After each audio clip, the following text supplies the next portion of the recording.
question qui est posée ce matin. Le doute est-il permis parmi nous? Amen. Amen. Nous avons un texte dans Matthieu 11, 2 à 3.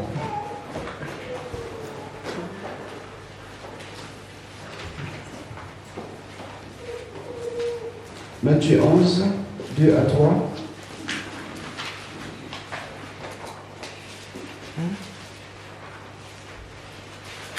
On peut prendre depuis le premier verset. Alors, lorsque Jésus eut achevé de donner ses instructions à ses 12 disciples, il partit de là pour enseigner et prêcher dans les villes du pays. Amen. Amen. Le verset 2. Jean, ayant entendu parler dans sa prison des œuvres du Christ, lui fit dire par ses disciples. La question que Jean pose, est-ce que quelqu'un la lit? Quelqu'un peut lire, s'il vous plaît?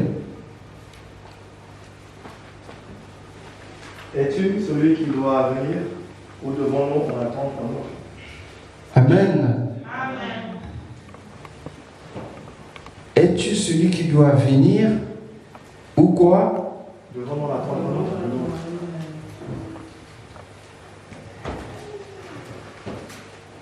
J'imagine Jean en prison, il entend parler de Jésus.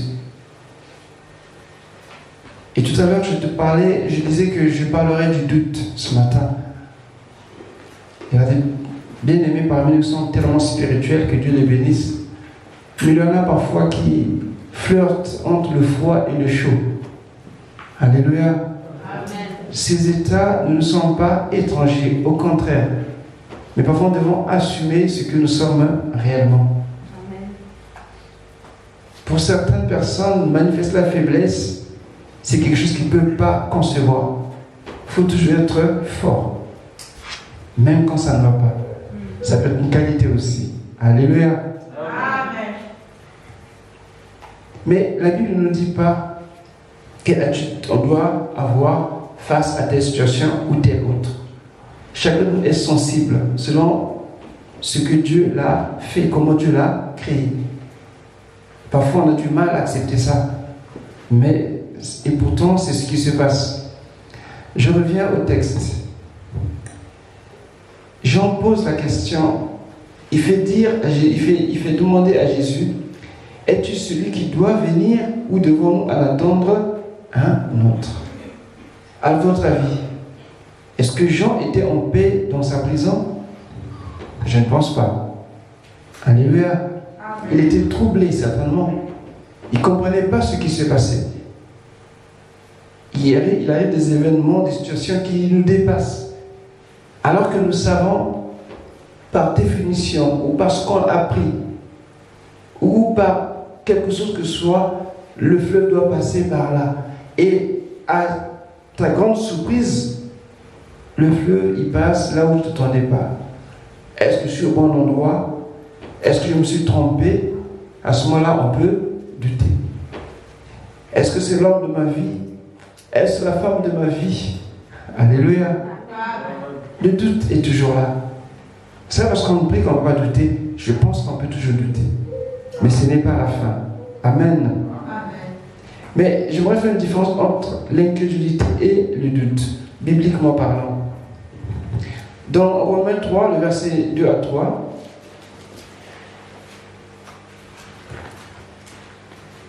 vous pouvez noter, mais je vais plus aller dans Marc 16, le verset 14.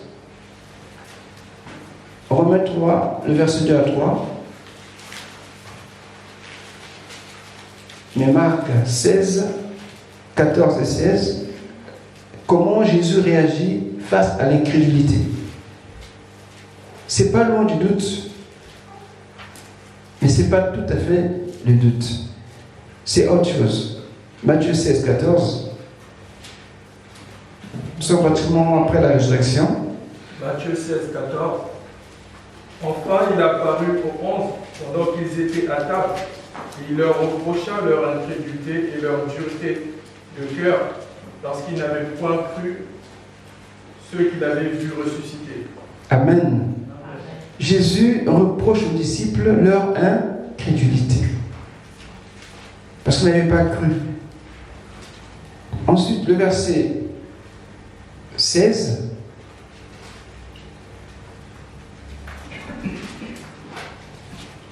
Le verset 16. Celui qui croira et qui sera baptisé sera sauvé. Et celui qui ne croira pas sera condamné. Amen. L'incrédulité amène la condamnation, le jugement. Quand nous sommes incrédules à la parole de Dieu, cela attire sur nous le jugement de Dieu. Et je pense même que c'est une conséquence du fait que les disciples n'avaient pas cru à sa résurrection. Alors qu'il avait longtemps dit, je vais mourir à Jérusalem, mais troisième jour je vais ressusciter. Il en a dit autant de fois. Ils ont écouté, ils ont entendu, mais leur cœur n'y était pas. Et quand Jésus ressuscite, au lieu d'être dans la joie, mais ils doutaient. Ils étaient incrédules. Et le Seigneur leur a approché cet état, que ce n'était pas correct, que ce n'était pas normal à leur niveau de douter, de ne pas croire. Amen. Amen. Nous savons que donc l'incrédulité amène le jugement. Et effectivement, ceux qui sont perdus, ils sont pas perdus parce que je ne les aime pas, mais parce qu'ils n'ont pas cru au témoignage du Fils de Dieu. Et l'incrédulité, c'est non seulement manquer de foi, mais c'est une attitude qui consiste à ne pas croire. En fait, c'est une volonté affichée de ne pas accepter ce qu'on dit. Alléluia. Amen. Quand on est incrédule, on ne veut pas accepter la réalité ou la vérité. On met un mur, on érige un mur. Tout ce que tu peux dire, ça ne passe pas. C'est ça un incrédule. Il y a 3 raisons qui font que l'incrédulité attire le jugement. La première raison, c'est plus que la désobéissance. Tu peux désobéir aujourd'hui et obéir demain. Alléluia. Amen. C'est plus que la désobéissance, l'incrédulité. Deuxièmement, selon Jean 16, le verset 9, c'est le premier péché que le Saint-Esprit va convaincre le monde. Il dit, il convaincra du monde de justice et de péché. Parce que le monde est incrédule. Et ça va rendre témoignage à cette incrédulité.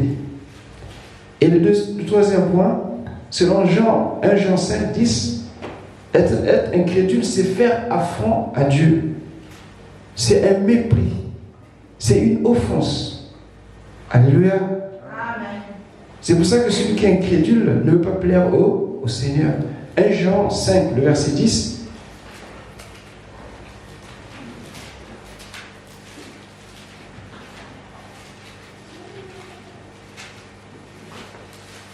Jean 5, le verset 10, quelqu'un a trouvé?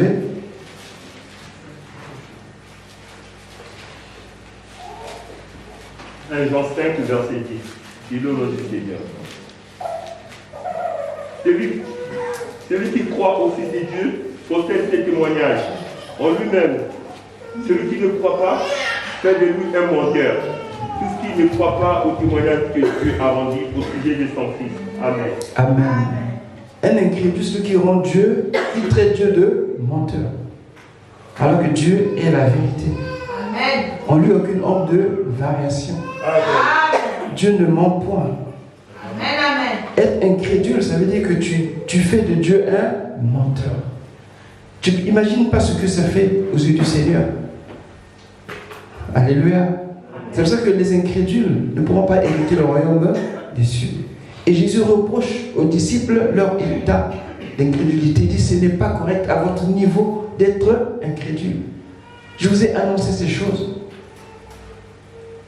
Ce qui est dangereux dans l'incrédulité, c'est le refus total, absolu d'accepter la parole de Dieu. Amen. Amen. Et Hébreux 11:6 nous dit que sans la foi, on ne peut pas plaire à Dieu. Un incrédule, il refuse la foi. Il ne veut rien savoir de la foi. Ensuite, la volonté de l'incrédule, c'est une manière pour lui de définir sa voie ou ses